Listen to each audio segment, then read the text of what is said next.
এগুলো হলো সেই বাদামের গাছ। আসলে এই বাদামগুলো কিন্তু এখনো গাছগুলো ছোট ছোট, এগুলো কিন্তু অনেক বড় হয়। আর এবং আপনার বাদাম কিন্তু এই মাটির নিচে হয়, ঠিক আছে?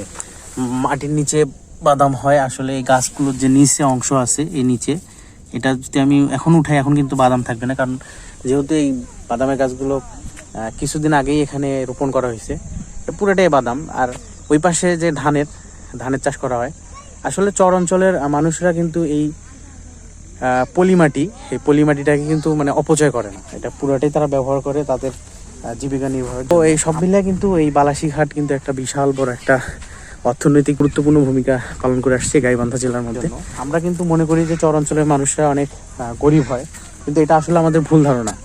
এই চর অঞ্চলের মানুষদের যে পরিমাণে টাকা আছে, আমাদের শহর অঞ্চলের মানুষদের ম্যাক্সিমাম মানুষের কাছে এত টাকা নেই। আমার কথাটা আপনাদের কাছে একটু অদ্ভুত মনে হলো, কথাটা সত্য।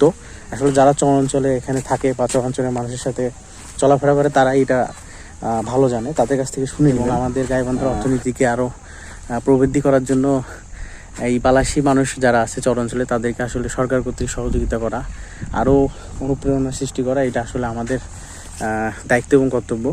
সো সব মিলিয়ে কিন্তু বালাসীঘাটের এই অভিযানটা খুবই চমৎকার।